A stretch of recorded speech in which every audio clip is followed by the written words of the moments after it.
Nous devons nous fier à Dieu. Nous devons croire en lui. Sans la foi, il est impossible d'être agréable à Dieu. Ceux qui s'approchent de lui doivent croire, numéro 1, qu'il existe, et numéro 2, qu'il est le rémunérateur de ceux qui le cherchent avec diligence. Restez avec nous dans Jouissez de votre vie.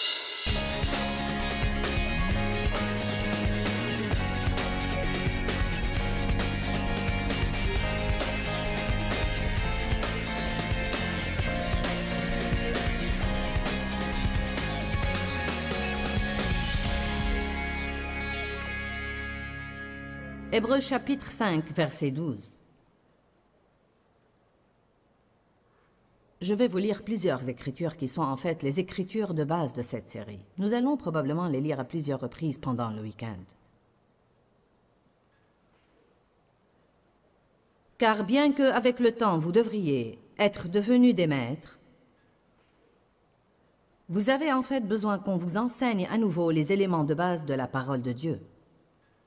Enseigner les autres ne veut pas nécessairement dire se tenir debout et enseigner comme je le fais. Nous enseignons les autres par notre vie. Chaque croyant est un maître. M'avez-vous entendu? Chaque croyant est en train d'enseigner les autres croyants, ses enfants, ses parents non sauvés, ses voisins non sauvés et ses collègues au travail. Vous leur enseignez. Apparemment, ces gens n'enseignaient pas tellement les autres, car Paul dit « Avec le temps, vous devriez être devenus des maîtres. » Et cependant, nous devons toujours vous répéter les mêmes choses à n'en plus finir. Vous avez encore besoin de lait, non de nourriture solide. Les bébés doivent se contenter de lait. Or, quiconque qui en est encore au lait est évidemment inexpérimenté et non qualifié pour la parole de justice. Nous allons parler de la justice. La justice est une chose de base que les gens doivent comprendre, sinon ils ne pourront pas avancer et grandir. La justice veut dire vous devez savoir qui vous êtes en Christ. De par cette conscience et cette connaissance de qui vous êtes en Christ, vous commencez à mener une vie différente par la puissance du Saint-Esprit qui est à l'intérieur de vous.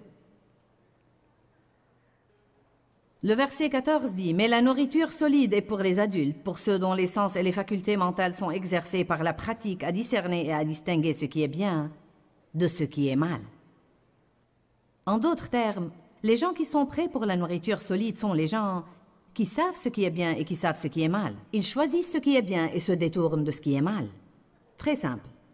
Si vous voulez être victorieux dans la vie, faites ce qui est bien.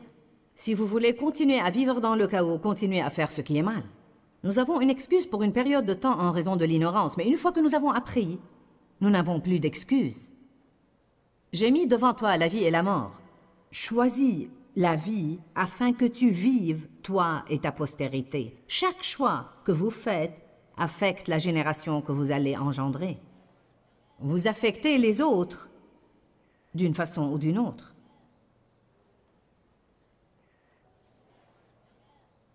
Chapitre 6, verset 1. Ainsi donc, avançons et dépassons l'étape élémentaire de l'enseignement et des doctrines du Christ, et tendons régulièrement à l'exhaustivité et la perfection inhérente à la maturité spirituelle. Ne posons pas de nouveau le fondement, dit tous fondement, du repentir, du renoncement aux œuvres mortes et de la foi.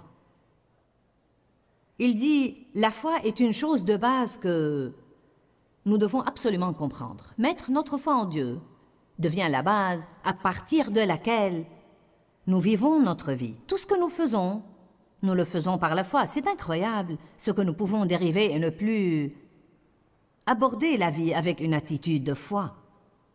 Nous nous laissons entraîner vers l'incroyance en étant négatifs, en nous souciant de toutes sortes de trucs, en parlant toujours de problèmes. Cet après-midi, j'ai passé 1 heure, peut-être 1 heure et demie, à méditer sur des écritures sur la foi pendant que je m'apprêtais à venir à la réunion. C'est incroyable ce que ça a augmenté ma foi. La chose à laquelle vous pensez devient la chose importante pour vous. Nous créons nos propres problèmes. Le diable nous donne un problème et nous l'aidons à le transformer en un cauchemar En y pensant et en en parlant, en y pensant et en en parlant, en y pensant et en en parlant, en y pensant et en en parlant, en y pensant et en en parlant, en y pensant et en en parlant, en y pensant et en en parlant. Puis nous poussons les autres à en parler et à y penser, à en parler et à y penser. Nous poussons les autres à convenir avec nous que nous avons cet énorme désastre qui ne pourra pas être surmonté. Il dit la foi est une chose fondamentale. Méditez sur ça. Sans la foi, il est impossible d'être agréable à Dieu. Nous nous faisons du souci au sujet de plaire à Dieu. Nous autres chrétiens voulons plaire à Dieu. Nous prenons toujours notre température spirituelle pour voir où nous en sommes. Comment est ma vie de prière? Comment est mon étude de la Bible? Quelle est la température de ma conduite? Comment vais-je aujourd'hui? Est-ce que Dieu est fâché contre moi? Est-ce que tout va bien? La Bible dit vraiment, vous devez marcher par la foi. Les disciples ont demandé à Jésus, quel est le travail que tu exiges de nous? Il leur a dit, voilà le travail que Dieu exige de vous, que vous croyez. Jésus a dit à Marie et à Marthe, ne vous ai-je pas dit que si seulement vous vouliez croire? C'est incroyable ce que vous pourriez aller loin si vous oubliez quelques autres trucs pour vous concentrer sur rester dans la foi. Simplement croire Dieu, simplement croire Dieu. Je crois que ça marcherait bien. Je crois que tout ira bien. Dieu va s'en occuper. Dieu va me rendre capable. Dieu va me donner la force qu'il me faut. J'ai une attitude positive. Débarrassez-vous des pensées négatives puantes. Nul de vous n'en a besoin. Au cas où vous l'auriez oublié, la foi est une chose fondamentale. Nous n'avons absolument pas besoin d'avoir toujours des séminaires sur la foi. M'avez-vous entendu? Nous devons avancer. Nous ne devons pas passer notre temps à parler éternellement de ces choses fondamentales, compris? Nous devons nous fier à Dieu. Nous devons croire en lui. Sans la foi, il est impossible d'être agréable à Dieu. Ceux qui s'approchent de lui doivent croire, numéro 1, qu'il existe et numéro 2, qu'il est le rémunérateur de ceux qui le cherchent avec diligence. J'ai cherché Dieu avec diligence et maintenant je vis dans les récompenses que Dieu promet. Ne soyez jamais jaloux de quelqu'un qui est béni. Il a suivi les principes bibliques. Et si vous suivez les principes bibliques, alors indubitablement, le jour viendra où vous serez radicalement béni. Ne désirez pas ce que quelqu'un d'autre a, à moins d'être prêt à faire ce qu'il a fait pour l'avoir. M'avez-vous entendu? Ne traînez pas sans rien faire, sauf jalouser et critiquer quelqu'un qui a quelque chose. Trouvez ce qu'il a fait pour l'avoir. Apprenez de quelqu'un qui a plus que vous. Amen.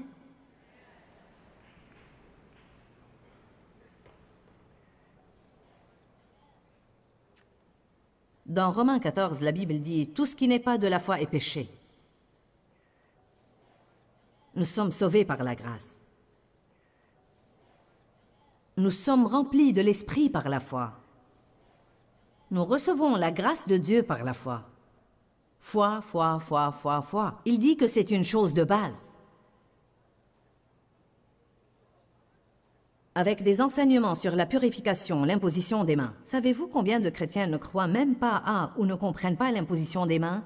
Paul dit que c'est une doctrine de base et que tout le monde doit la comprendre et en prendre conscience. Je suis allée à l'église pendant des années et personne ne m'a parlé de l'imposition des mains. D'ailleurs, je n'ai jamais entendu grand-chose sur la foi. J'aime vraiment ça. Le repentir est une chose fondamentale. En voilà une qui est bonne. Le renoncement aux œuvres mortes. J'ai un bon message sur ça.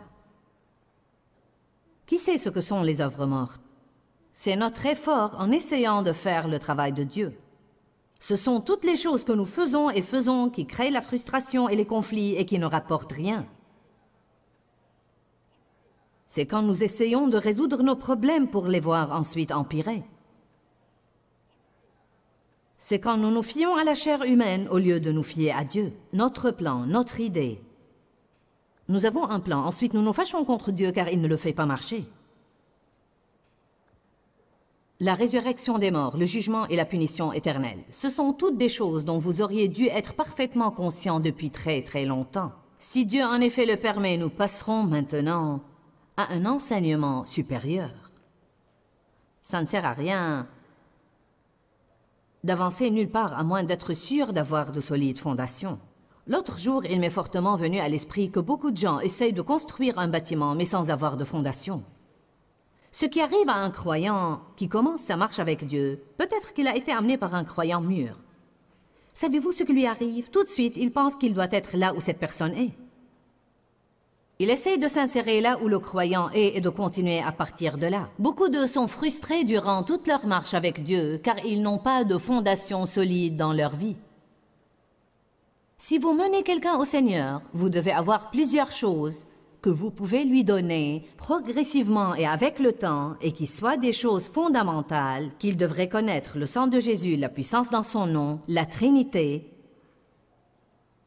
la communion, le baptême de l'eau,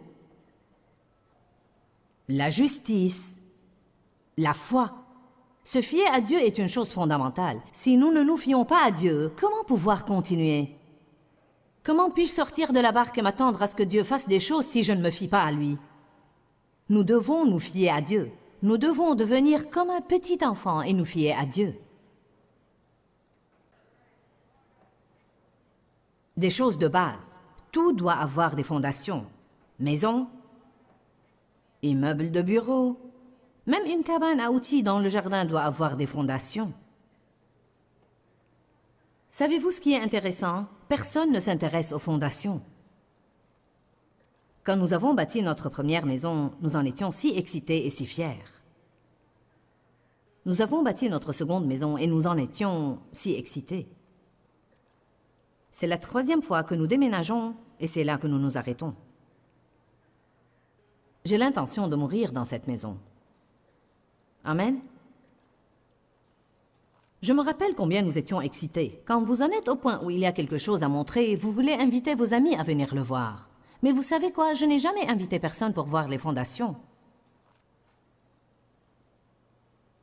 Je n'ai jamais appelé quelqu'un pour lui dire « Tu dois venir et voir mes fondations. Tu ne vas pas croire ces beaux murs de béton. Figure-toi ce formidable trou dans la terre. » Pourquoi les fondations ne nous intéressent-elles pas? Parce que nous voulons voir la maison. Je pense que beaucoup de gens essayent de bâtir une maison spirituelle. Ils essayent de bâtir un style de vie prospère. Et ils n'ont pas de fondation. Ou ils ont une grande fissure dans leur fondation. Chaque fois qu'il y a une tempête, vous avez un désastre. C'est facile de reconnaître les chrétiens qui ont des fissures dans leur fondation. Parce que chaque fois qu'une tempête vient sur leur vie, ils ont des fuites. C'est le chaos total. Notre première maison avait une fissure dans les fondations au sous-sol, et chaque fois qu'il pleuvait, nous avions un gâchis total. Nous avons essayé de la colmater avec toutes sortes de trucs. Nous avons fait ceci et cela et autre chose. Il nous a fallu des années pour trouver finalement ce qu'il fallait pour boucher cette fissure et arrêter les fuites au sous-sol. Nous en avions marre du désordre. Je me rappelle l'époque où j'étais chrétienne avec des fissures dans les fondations, et chaque fois que le vent de l'adversité soufflait dans ma vie, je me transformais en un gâchis émotionnel. Je perdais ma joie, je perdais ma paix. Je me fâchais, je tempêtais, je faisais des scènes. Je crachais toutes sortes de trucs négatifs de ma bouche. Ça ne marche pas. Je ne comprends pas, je suis si confuse. Certains de nous ont la confusion pour métier.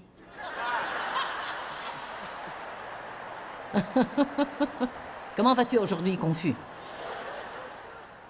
J'étais confus hier et je serai confus demain.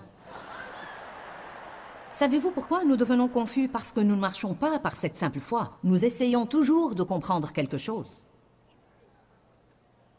Bonjour. N'en avez-vous pas assez d'être malheureux? Combien de vous ont eu assez de guerre pour leur durer toute une vie? J'espère que vous reviendrez ce week-end. Et le mariage alors? Un mariage doit avoir de bonnes fondations. Vous devez bâtir un mariage sur des fondations de confiance, de respect et d'amour. Quand on s'est mariés, Dave et moi, j'avais été victime d'abus sexuels et j'avais déjà eu une mauvaise relation. Et je n'avais confiance en personne. Je n'avais sûrement aucun respect pour les hommes. Et nous voilà, essayant de bâtir un mariage, sans même avoir de fondation. Je vous dis que si Dieu n'avait pas intervenu pour m'aider à avoir des fondations et m'apprendre certaines choses, nous serions divorcés aujourd'hui. Nous devons avoir des fondations. Le mariage ne marche pas s'il n'y a ni confiance, ni respect, ni amour. Les deux deviendront une seule chair, dit la Bible. Ce n'est pas une chose automatique qui arrive comme ça. C'est un processus que de devenir. C'est ce processus de devenir qui est difficile. Allez maintenant. Quand vous allez épouser quelqu'un, vous n'allez plus avoir toutes ces chairs de poule que vous aviez quand vous sortiez avec lui. Vous allez découvrir que ses pieds puent et son haleine pue.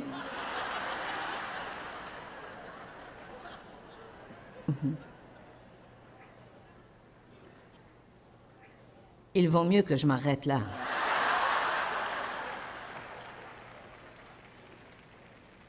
Je ne vais plus aller plus loin.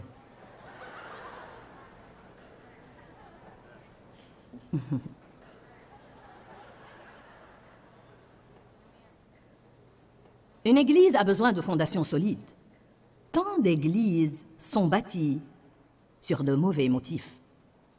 Quelqu'un fait scission d'une église et quitte de façon incorrecte. Si vous quittez un endroit de façon incorrecte, vous allez commencer dans le nouvel endroit de façon incorrecte. Vous m'entendez? Je suis contente d'avoir écouté Dieu, car depuis des années, j'étais dans une église charismatique. Et il ne croyait pas que les femmes devaient faire ce que je faisais. Et tout est devenu très embrouillé. Il y avait beaucoup de commérages à notre sujet et beaucoup de corrections à notre égard qui n'étaient même pas justifiées. Je faisais des choses comme distribuer des traités dans la rue, et quelqu'un me disait que je ne devais pas le faire.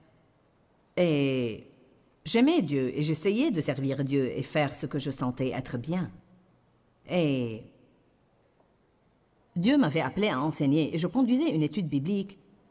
Et le pasteur a regardé mon mari un jour et lui a dit « C'est toi qui devrais enseigner cette étude biblique, pas ta femme. » Donc j'ai essayé de me taire, et Dave a essayé d'enseigner, et ça n'a pas marché. C'est incroyable, toutes les idées que les gens peuvent avoir pour vous et qui ne sont pas les idées de Dieu. Amen. Ce pasteur était vraiment fanat d'enseigner que l'homme était le chef de la famille. Eh bien, la chose qu'il n'a pas comprise, c'est que Dave était le chef de notre famille. Ce n'est pas parce que Dieu veut employer une femme que l'homme ne peut pas être le chef de la famille.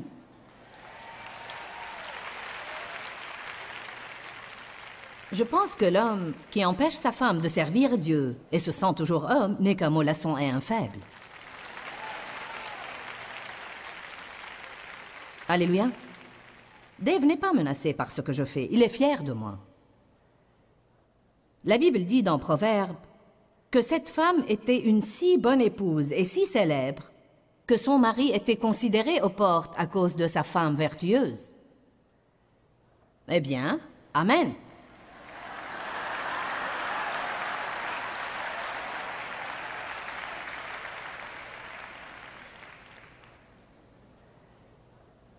Cette église-là a fini par être remplie de conflits. Savez-vous pourquoi? Parce que les pasteurs essayaient de gérer la vie de tout le monde. Au lieu d'être de bons pasteurs, ils essayaient de dire à tout le monde ce qu'ils devaient faire, alors que ce n'était pas ce qu'ils avaient besoin de faire. Ils décidaient qui devait aller au collège de théologie et qui devait faire ceci et cela. Vous savez, c'est tout à fait déplacé. Donc l'église s'était remplie de conflits. Je vous le dis, je voulais quitter parce qu'on parlait de nous. Mais Dieu continuait à nous dire « Ne quittez pas l'église en conflit. Restez là où vous êtes. Ne bougez pas. Laissez-moi m'occuper de ça. » Quand nous avons quitté, c'était parce que Dieu nous l'avait demandé, non parce que nous étions fâchés ou sous le coup de la colère. Nous n'avons pas quitté en médisant de quiconque. Nous n'avons pas quitté en étant aigris. Personne ne peut dire ce qui aurait pu m'arriver si j'avais quitté de la sorte. Peut-être que je ne serais pas là aujourd'hui. Nous devons faire les choses pour les bonnes raisons. Si quelqu'un crée des ennuis dans cette église et qu'il prend d'une façon incorrecte une centaine de personnes et descend la rue et démarre une autre église, cette église ne va jamais grandir car vous ne pouvez pas bâtir une église sur des fondations de conflit. Allez maintenant.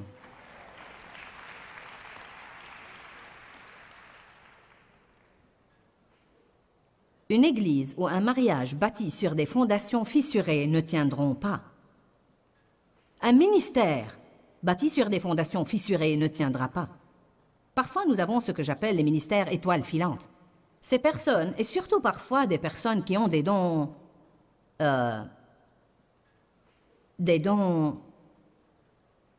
qui attirent vraiment notre attention. Peut-être quelqu'un qui a une approche personnalisée avec les autres, ou peut-être quelqu'un qui a manifesté des miracles, ou quelqu'un qui a une certaine sorte de signe et de miracle qui est plus extraordinaire que ceux auxquels les gens sont habitués. Tout le monde peut s'attrouper autour de quelqu'un comme ça. Et puis tout à coup, vous savez, les gens exaltent cette personne et elle devient plus célèbre et plus célèbre et plus célèbre et plus célèbre et plus célèbre. J'ai vu ça se passer encore et encore et encore et encore. Ils n'ont pas des fondations suffisamment fortes pour soutenir un bâtiment de cette taille, je veux dire un ministère de cette taille. Et ils s'effondrent et tout cela devient un grand gâchis. Ils portent atteinte au nom du Christ. Les gens dans le corps du Christ sont blessés et personne ne comprend. Les gens me disaient parfois, « Nous n'avons jamais entendu parler de toi, d'où viens-tu » Je n'étais pas quelque part où quiconque savait où j'étais, mais j'étais là. Creusant des soubassements, jetant des fondations, apprenant comment me fier à Dieu, apprenant sur la justice, apprenant à avoir un caractère pieux, à arrêter d'être rebelle, à me soumettre à l'autorité, à bien traiter les gens, à penser comme il faut et à parler comme il faut. Je pouvais, il y a 25 ans, prêcher aussi bien que je prêche aujourd'hui. Mais Dieu ne m'a pas laissé sortir de mon cercle étroit. J'en étais tellement frustrée car je ne comprenais pas. J'avais cette grande vision et je savais que j'avais un grand don pour enseigner la parole. Et Dieu ne me laissait rien faire. Oh, j'ai détesté ça. Ne méprisons-nous pas le jour des faibles commencements? Nous ne voulons même pas être fidèles aux petites choses. Nous voulons tellement régner.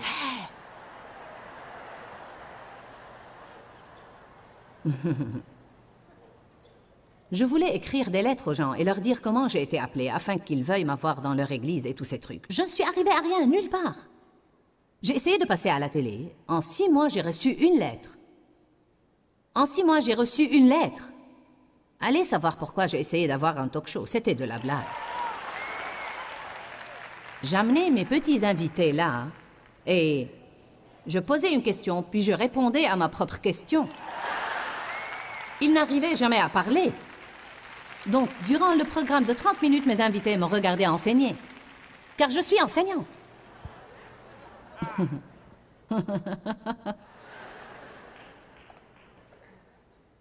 Certains de vous sont si nerveux parce que rien ne se passe dans leur vie. Je peux vous dire que Dieu creuse des fondations.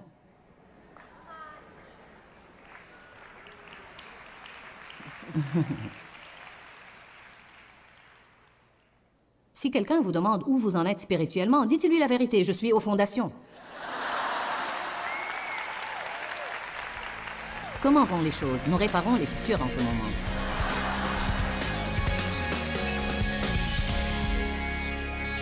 Je ne sais pas si vous avez jamais vécu dans une maison où il y a des fissures dans les fondations. Mais si c'est le cas, vous savez que quand il pleut, vous avez un désordre à nettoyer. Eh bien, vous savez, franchement, beaucoup de chrétiens sont comme ça. Ils ont une fissure dans leur fondation. Ils ont une grande fissure dans leur compréhension de base de la parole de Dieu qui n'est ni stable ni ferme. Ils veulent continuer et bâtir une maison avant d'avoir des fondations solides. Peut-être qu'ils veulent un grand ministère ou la prospérité et pourtant ils n'ont pas corrigé certaines questions de base comme avoir une bonne attitude, pardonner à ceux qui vous font du mal, vraiment des questions de base qui sont fondamentales pour mener une vie chrétienne. Donc assurez-vous que vos fondations sont stables avant d'aller courir après une autre grande chose que vous voulez que Dieu fasse pour vous.